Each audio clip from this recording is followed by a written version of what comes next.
Hey, and welcome back to another video from my Vintage Tech Showcase playlist, the playlist of videos where I showcase older electronic devices in a form of retro style review. And what we have here today is the Nokia 6800 from 2003. Now, the Nokia 6800, as you can see, is an interesting device to say the least. It has this strange fold out extended keyboard like thing that folds out from the main body and creates a QWERTY style keyboard in its open position, while the screen also goes into a landscape mode of sorts. This phone is one of my favorite Nokias of all time. It's really an interesting phone, and it's also really hard to get one in good condition because though it is a Nokia, it's one of the more weaker Nokias because of this mechanism. It fails pretty easily. There's another one over here, as you can see. The mechanism is messed up on this. It's actually held together by tape. And today we'll be taking a look at all the details regarding the Nokia 6800, going into its display, its operating system, its features, everything. And I did use this phone for a few days as well. So as usual, since the last video we did on the Nokia N78, we'll be comboing this video with using this in 2022, because I did use this phone a bit for a few days, of course without a SIM card because I don't have a SIM that works with this. However, I did mess around with it a lot and I got the feel for it. So we're definitely comboing the videos today into one single video. And as usual, before jumping right in, don't forget to smash that like button down below, as it helps this video get on YouTube's algorithm. And also don't forget to hit that subscribe button down below and ring that bell notification button so you're notified whenever I upload a new video. Make sure you definitely hit the bell notification button, because a lot of subscribers have been telling me that they're not getting notified of my upload. So definitely hit that bell notification button so you're notified whenever I upload something new. Also, don't forget to leave a comment down below or a question if you may have one. We can start a discussion, or I can answer your questions down in the comment section below.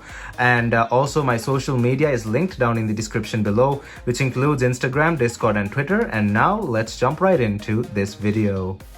So firstly, for a bit of history on the 6800 series. So the 6800 itself, this one, the first of the lot, was announced in 2002 and released in 2003. And of course, with this strange design, it wasn't the biggest hit ever, but those who liked this phone and those who liked to message a lot definitely went for this phone, as this thing was marketed as a messaging device. And there were a few successors to this thing as well within the series, being the Nokia 6810, which also had like Blackberry email support and stuff like that. It also had Edge, and there's this thing called Wireless Village, and a couple of other features that were a bit over the 6800 in the 6810. And then the 6820 came out later, followed by the 6822. And the E70, this phone over here, as you can see, shares a very similar design to the 6800 series and is considered to be the successor to the 6800 series, though it's an E series phone and not a phone from the 6800 series. Regardless, that was the successor to these phones, sharing a very identical design. And like I said, these were messaging focused phones. They didn't have cameras or anything like that, and they don't share the same durability that other Nokias have because of this design. It's quite flimsy. This breaks off really easily. I have another one over here. You've probably seen this phone in this unboxing video that I did on it, because it came with all its accessories and stuff. Its charger, its information booklets, everything came with this phone in its box. You can watch that unboxing video if you already haven't. I've taken some parts out of it and the hinge mechanism broke here. So it's not the most toughest of Nokia phones. This hinge mechanism tend to break quite easily. So it's definitely not one of the more tankier Nokia devices, but as you can see, it still works. In this closed position, it's quite sturdy and can take an impact. However, in its open position, it will break really easy. And as you can see, this phone has had a rough life. Regardless, this one is in better condition, and these are highly sought after collector's items. Getting one in good condition is really expensive. I got this for like 24 bucks, and this was a bit more expensive, but finding one that's not in multiple pieces is also really hard. So it's a highly sought after collector's item, and if you see one for a good price, you should definitely get it. But that's just a quick history on this phone. It is not something that everyone wanted to get because of this strange design, but still, those who wanted to text and stuff, they would have definitely loved this phone. People who wanted to text more quickly and stuff, it was marketed as a messaging device after all. So that was just a quick history on the Nokia 6800 and the 6800 series.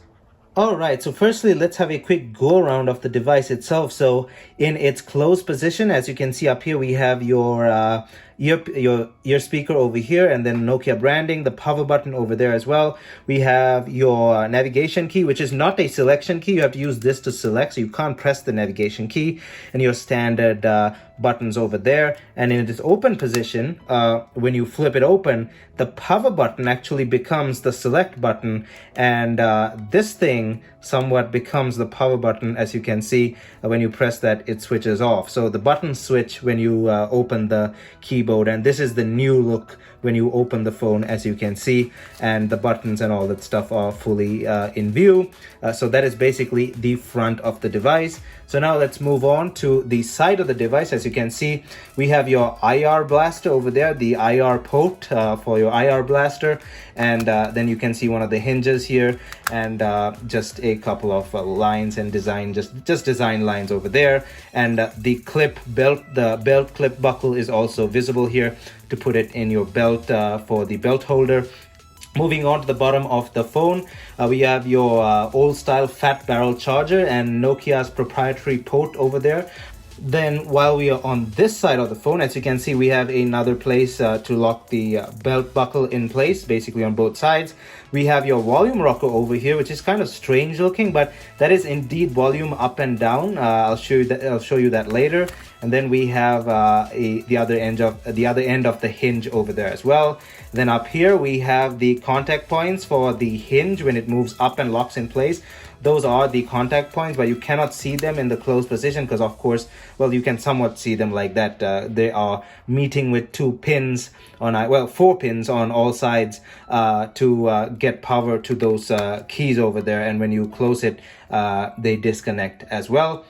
Moving on to the back of the device, as you can see, we have the button to release the back cover. We have AT&T wireless branding. We have Nokia branding over here. This one has some perforations, as you can see, but I noticed that this one doesn't. So that's just a slight difference, manufacturing difference, but it is what it is. So that's just a quick go around of the device itself. Let us power this thing on again. And there we go. So in terms of build quality, like I mentioned earlier, it doesn't share the same toughness like other Nokias, because this part can easily break off. But the bottom half of the phone, the non-folding portion, is quite tough regardless, and it can take a hit or two. But still, it's not a tank like other Nokia phones. This part breaks off pretty easily. And in terms of feel, it is a bit I'd say it creaks a lot because it has a moving part, but regardless, it does feel quite okay. It's not a horribly feeling phone, but it does squeak a lot, as you can hear, but still it does feel solid in the hand. The plastic and stuff is a really good plastic. Of course, Nokia used premium materials at the time, and overall a really nice phone. When I took this out and flipped this open, people were a bit weirded out by this phone. I just flipped this open in public and people were like, what on earth is that? But I guess people around the area have probably seen me before with strange phones in my hand, and it's probably not a new sight. Regardless, I can understand why people were looking in a strange way, because this phone does look strange when you just basically open the keyboard like that and hold it like this. But a very nice phone to hold in your hand. Feels overall pretty decent, and is one of the more interesting Nokia designs out there. I definitely really love this design and all the other phones from this series as well, and of course the E70 as well. Very unique thinking by Nokia in including a full-size keyboard in a fold-out design. Really love the design. So moving on to the display on this thing, and as you can see, mine has a small pink spot over there, but that's fixable. I'll fix it later. It's a pretty simple display actually. It is a CSTN display. So STN actually stands for Super Twisted Pneumatic Display, and CSTN is color super twisted pneumatic display. So it's an older display technology, which is of course LCD from the early 2000s. It has 4096 colors, so not all the colors at all, just very basic colors, but still it could display images. Let me show you here. It could display some images in a toned down color set. Let me show you. There's a sail. There we go, sailing. As you can see, this is actually not a graphic, this is actually a photo, but it can display it with some colors, as you can see there. So you cannot take photos with this thing, but you could load photos onto it and look at it with some certain colors, of course. It is a completely square display, 1.7 inches with a resolution of 128 by 128, so 128 by 128, which is a square display, and it gives it a 1:1 aspect ratio, of course, and a pixel density of 106 pixels per inch. And it's a really bright display. This is actually medium brightness, maybe lower medium brightness. It was really bright outside when I took it outside, and it's perfectly viewable in bright sunlight conditions. The colors are of course not accurate. They're just a simple 4096 color palette, but for what they are, they get the job done. You wouldn't have really cared when you used this phone back in 2003, and I was perfectly happy with using this as well, because I'm used to older displays like that. But it is what it is. For what it is, it gets the job done, and overall really nice display. So in terms of internal specifications, this thing probably has a 64 megahertz Texas Instruments processor of some sort. Not really a big deal in terms of processing power over there. This phone was a simple phone, so it didn't really need too much processing power. It does have, however, an internal storage of about a bit over 6 megabytes actually. Let me show you here.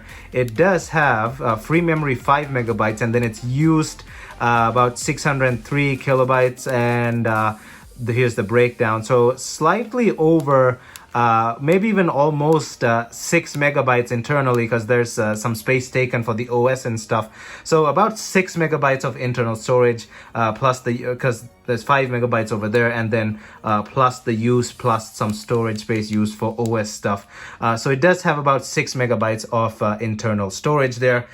It can do a phone book of 300 entries, so 300 entries in the phone book, 10 dialed numbers, 10 received numbers, and 10 missed calls.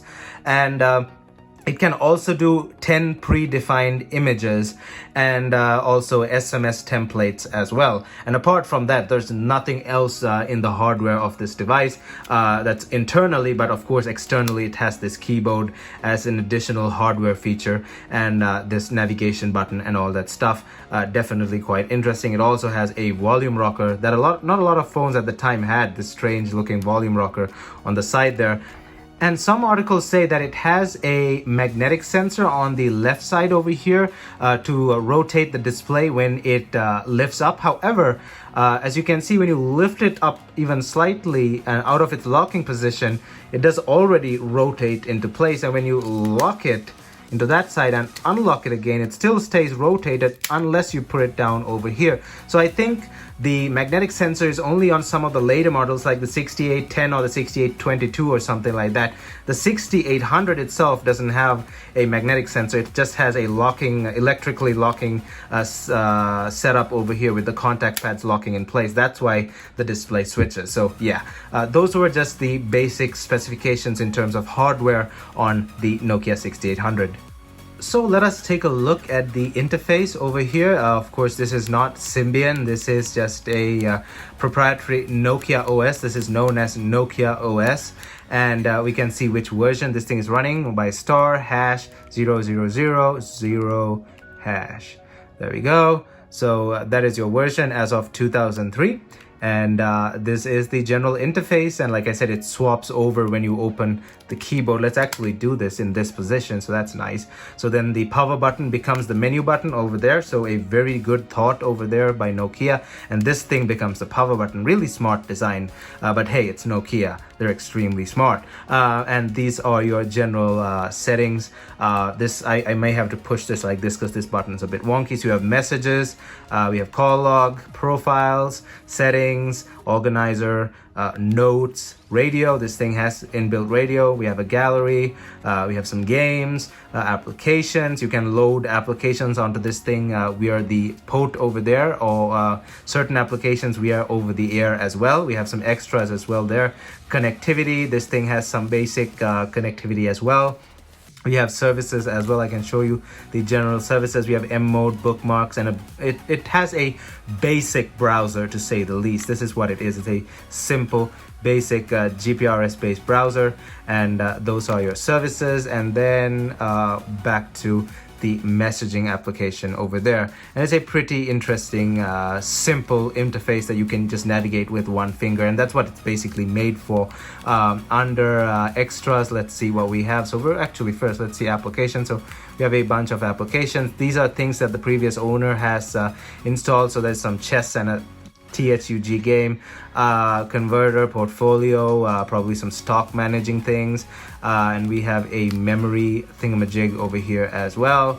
And then we have some extras there: calculator, voice recorder, voice commands, etc, etc. There's a bunch of other extras in there, and connectivity and all that stuff as well. This thing has some theme selections as well. If you go into settings, you can change the colors. I think there's 6 themes to select. Let's go into display settings. So we have wallpaper, color schemes or themes: blue, violet, red, orange.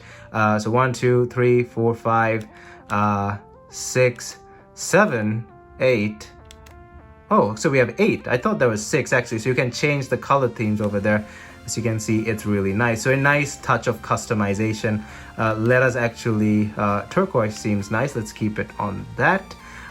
So definitely nice theming there. That's a good touch to some customization. So that is just the general interface. It's meant to be used with one hand as well as to be used with both hands or your thumbs, like that, when it's in this position. So a very smart interface to make use of the keyboard expansion option that this phone already has. And that's just basically the interface. So now let's actually do a small game demo. Alright, so we're here in games, and you can use the GPRS system to download games over the internet as well, but of course the M mode GPRS system isn't working anymore. But we already have some inbuilt games, and there's Bounce. So Triple Pop wasn't that popular, but Bounce, oh boy, that thing was popular for years. So let's go ahead and play some Bounce actually. I really love this game. I used to play this on my 5800 as well. So we have a bunch of levels. There we go. So you can move with this, and then you can jump with this. You don't want to pop the ball. And I think you can play this with okay, we can actually play this in this position. Of course, most people would have chosen to play it by hit the pin over there and pop the ball. So most people would want to play it in this position, but you can't play it in that position as well. So that was unfortunate. So yeah, I'm not used to playing it with this thumbstick like thing. I'm used to playing it with a touchscreen, of course, but as you can see, it is more than playable. Okay, I completely suck at that, but that is basically what it is. It's just your simple Bounce. So yeah, that was the game demo. Alright, so now time for a speaker demo and a quick section of the ringtones on this phone. Now stay tuned for the full ringtones playlist video, the nostalgic ringtones playlist video that I'll do on this phone and cover all the ringtones on this phone. But in the sake of time today, we'll be not doing all the ringtones because there's a lot of them on this phone. And of course, we'll be doing a strange phones playlist video as well, and discuss all the engineering details of this strange flip design. So definitely stay tuned for that as well. We'll be getting into all the engineering details of that, and of course the ringtones playlist as well. However, let's play some ringtones, and as you can see, I'm using the other phone over here. Regardless of its damage, its speaker is still properly working. The speaker, as you can see, is on the side over here. So max volume. And it's not a really loud speaker, but it's still quite clear, and it's not tinny at all. And yeah, so let's start with the Nokia tune.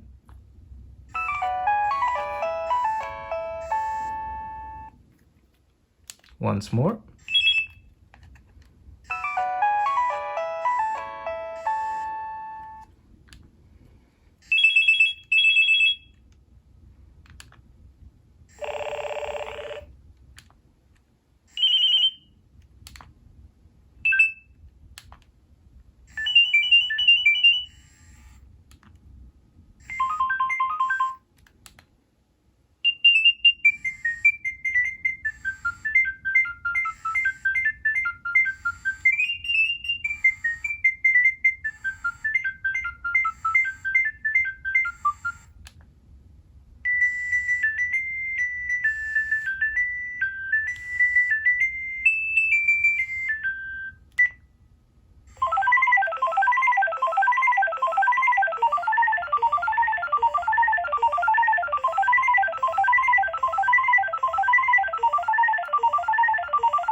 All right, so we were actually able to do almost all the ringtones over there. There's just a few others in here as well. These were loaded probably off separately by the previous owner or something like that, but we'll cover all of those extra ringtones in the full ringtones playlist video. So that was just a speaker and ringtones demo. As you can see, the speaker is not too loud, but it's very clear and very smooth and not crackly or anything like that. So yeah, definitely stay tuned for the full ringtones playlist video when we play all the other ringtones as you saw in that folder.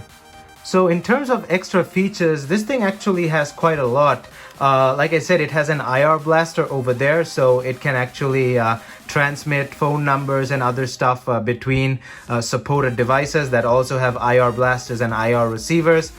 This is a receiver slash blaster, by the way.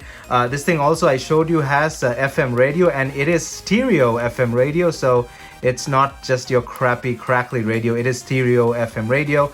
You have to plug in your headphones via the proprietary connector for that. Like I said, it has a bunch of games which are Java downloadable, so you can download more games. You can download ringtones as well. It has predictive text. And it also has a converter built in. I showed you earlier, that was its converter. So temperature, currency, measurements, a bunch of options there to convert stuff. And also, like I showed you earlier, this thing has a web browser as well, WAP 1.2.1, and you can also use email services on this thing. The 6810, sorry, I keep mixing up the name. The 6810 and onwards also had Blackberry email services, so that was also quite nice. A bunch of extra features to complement this unusual folding design. I forgot this was the other phone, the folding design over here. I've taped this phone in place, as you can see, because it's basically falling apart. But yeah, just a bunch of extra features for a phone with a unique design to make use of that keyboard. Of course, you should have email and browsing and all that stuff, and you can type easily into the browser with this large keyboard and stuff like that. So now let's go on to battery and power. Alright, so in terms of battery and power, this thing uses the Nokia BLC2 or BLC-2, as you can see there. It's a 3.6 volt battery, and the milliamp hourage on this thing is 1000 milliamps. So this is, I don't think it's mentioned anywhere on this thing, but this is a 1000 milliamp hour battery, and this is exactly, well, this is not this phone's battery, but I had this battery with me. And with this battery, this thing has a standby time of about 360 hours and a talk time of about 7 hours.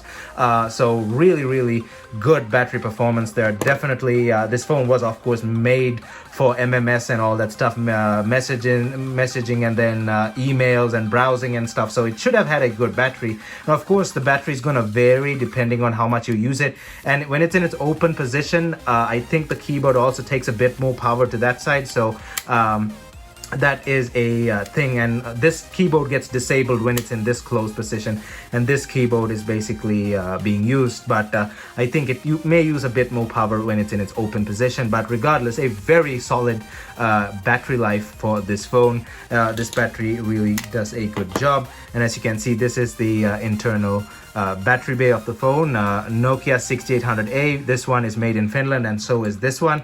The battery back covers, as I showed you earlier, they're a bit different. This one is perforated and that one isn't, but they're both AT&T. This one's AT&T branding has gone off over time. As you can see there, it's still somewhat left of it, but this one's branding is still there, as you can see. So that was basically battery and power. Really good performance from the Nokia 6800, but it was a feature phone for its time and quite an expensive phone as well, so it had to actually have good battery life. Why isn't, okay, there we go.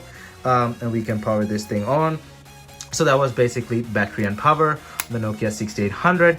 And we have come to the end of this video, and I hope you enjoyed this video as well. And I just like all the other videos, I hope this was a relaxing video to watch, and I hope you got some information out of this and it was enjoyable.